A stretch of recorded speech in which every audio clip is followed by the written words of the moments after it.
Hello, thank you for joining me today on the Private Investigator Experience podcast. I'm your host, Phil Little.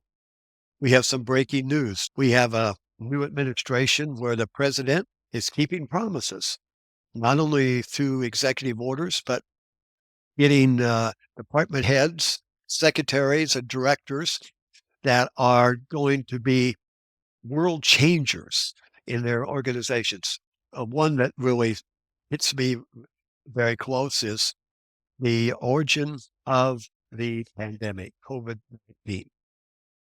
2 days into his directorship at the CIA, Director Radcliffe released the report that the Biden administration had asked to be done by the CIA, who then said they don't really need to know. They held it. He has released it along with many other things about one of the former directors. But the CIA assessment that was done for Biden and given to him was that their most likely assessment shows that from a week from the Wuhan lab in China. Now, when the director Radcliffe was asked about was it accidental or was it deliberate, he said, I don't know about that yet, but we're going to be digging into this more, and we will let the public know when we find out. What a breath of fresh air we have in our country when transparency is back and politicians start to realize they work for the people, not the people work for them. This should make every citizen of every persuasion, I don't care what your party affiliation is. We need to get away from such heavy-handed party affiliations. Sometimes, if your party's not right, you need to stand up and say so. And if the person on another party or an independent is running for an office that they've got the principles of what our country should be standing for, then vote for them. I'm hopeful now that the public is going to start knowing a lot more. President Trump declassified the Kennedy assassination, Robert Kennedy, as well as Martin Luther King. My life as a PI is a little different, spread out around the world with my work on the ground in Israel and southern Lebanon in the late 70s. From that time until now, with my military, law enforcement, intelligence service, and global security background, I use that view then with just a touch of my biblical worldview to look at events that could affect us here in our homeland. We look at cases and talk about things on this channel. It's my desire to share with you about the daily life of a private eye, cases that we work, and also things that are happening that could affect us. I started out as a one-man private eye, just like some of those old television shows, Mannix. Any of you remember Mannix or Cannon? Cannon was a rather large man. I started that way. I moved out of that quickly after a few years when I took over West Coast Detectives. We grew to hundreds of employees. I found myself directing cases, traveling internationally, setting up our international stations for intelligence gathering. We would get many requests for work outside the U.S. with requests to find out what's going on in these countries and were they safe for American investment or company ownership. This is where the intelligence group that I set up and formed around the world was very important. As we approach 2025, I've been asked to give risk assessments on current situations in different parts of the world. As I look at the events in our country, which will affect every country in the world, we can see real hope for a more productive and safe environment for 2025 and going forward. All Americans should be rejoicing that we have an administration that feels they work for the people, not the other way around.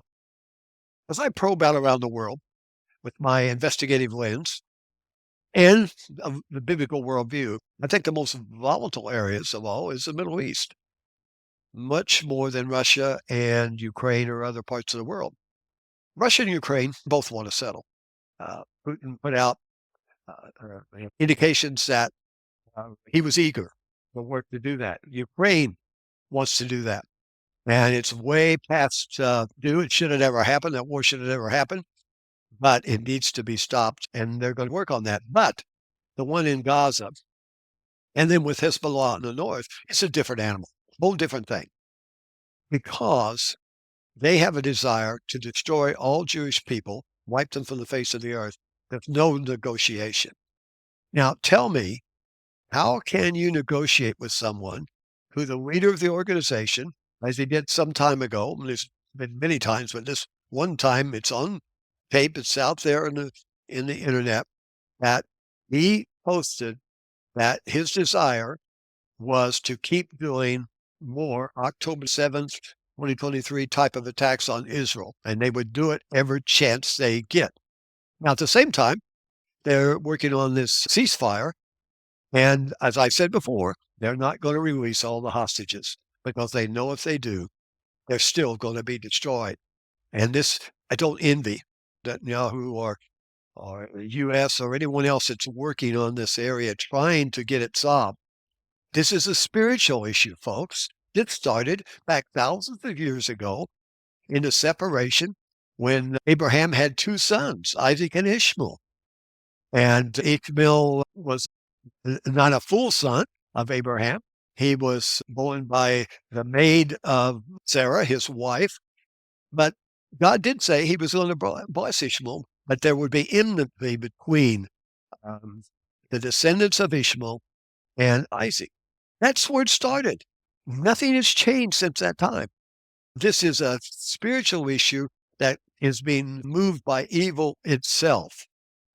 And the only way that we can have peace in the Middle East. And I pray that President Trump and the leaders he's putting in place, many of them are committed believers, know the Bible, know the history of Israel and the Old Testament, understand that this is a spiritual issue, and trying to push for a two-state solution isn't going to work.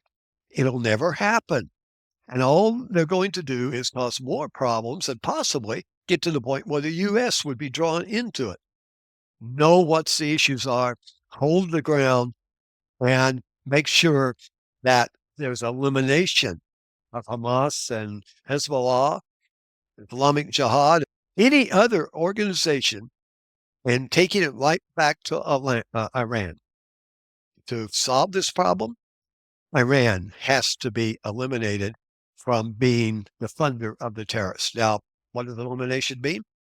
Either the leaders could be thrown out and the real Iranian people's leadership could grow. We know that within the population of Iran, they support Israel.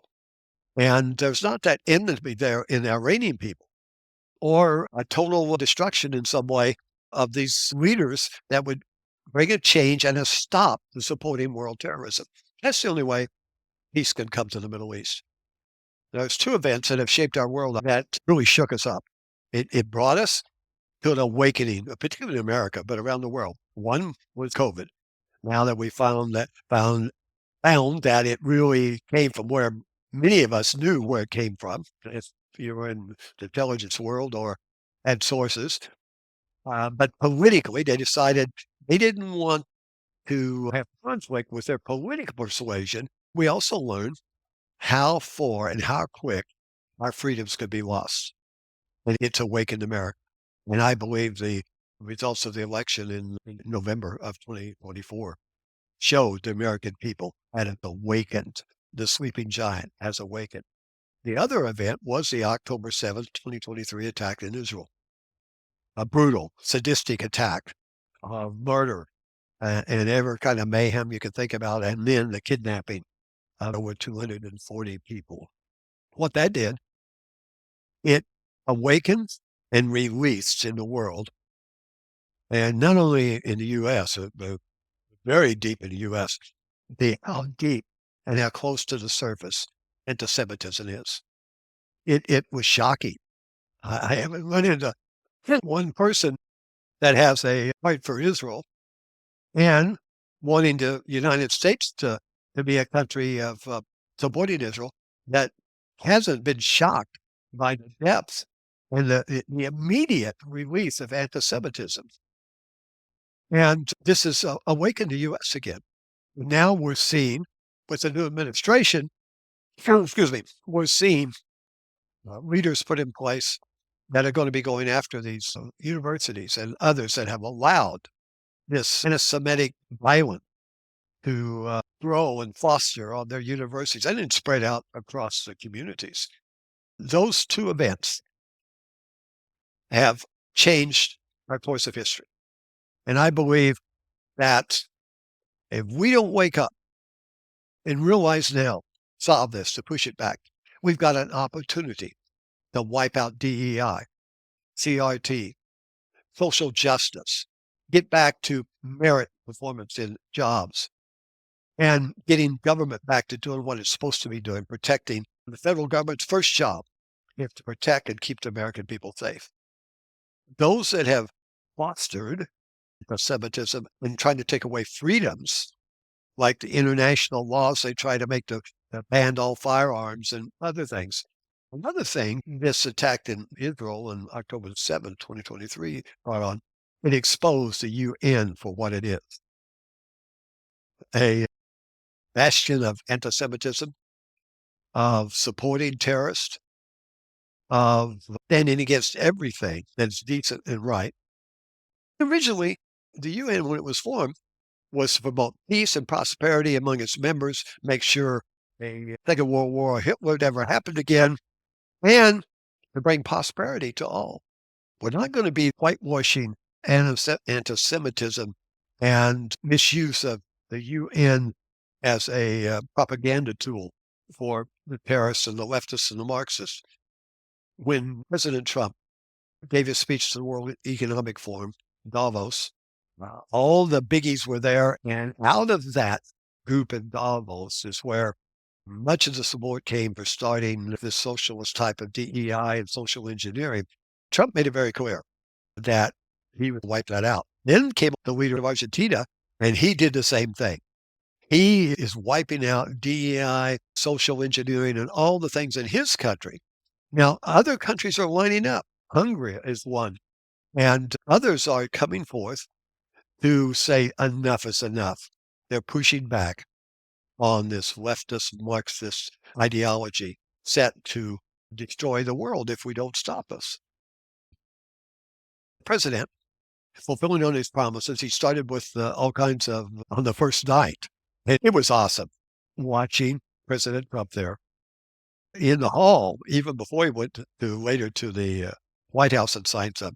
He was having such a good time. He was so relaxed, so calm, and reporters were pestering him with questions. He would stop in the middle of signing an executive order and respond to them and talk to them. In fact, they were laughing that he spent more time with the press in this first day or two than Biden spent in these whole 4 years. So that was refreshing to see. First, he worked with these orders on the border, on DEI, and taking it out of the military and federal employment, getting back to merit-based. And then he's appointed people.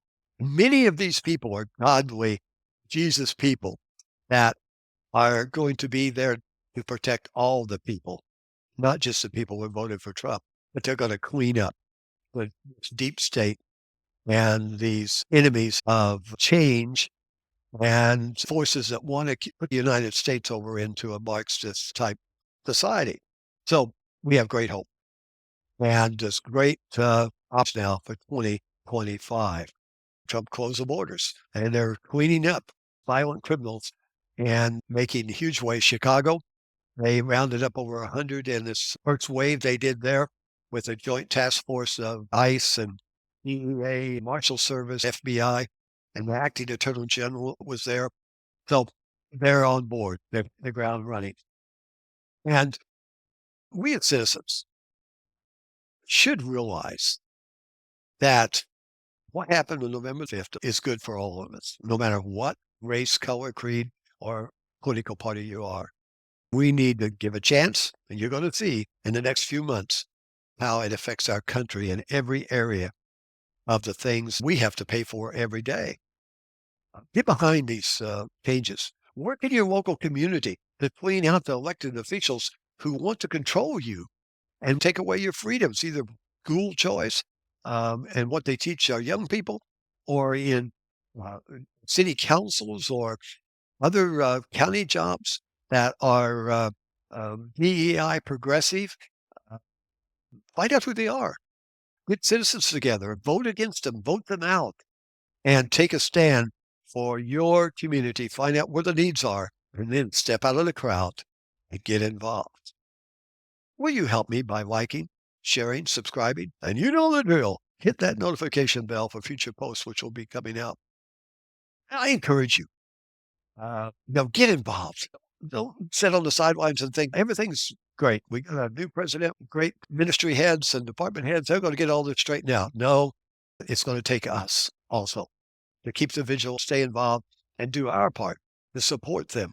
And remember, this is basically a spiritual situation in our country. It's not physical. I welcome your comment and ideas. And leave them on any of the platforms, or you can email me at pi777@gmail.com. Now, if a situation in your family or business, I've been told so many times, I wish I'd have known you a year or two before when I had a problem. They didn't know that a PI could help them. Maybe you've got a situation and you'd like to see if a PI can help you. Send me the details. I'll look at it and I'll get back to you. Send it to me at pi777@gmail.com. And remember, step out of the crowd and get involved. Together we can make a difference. Until next time, be safe. May God bless you, your family, and may God bless America.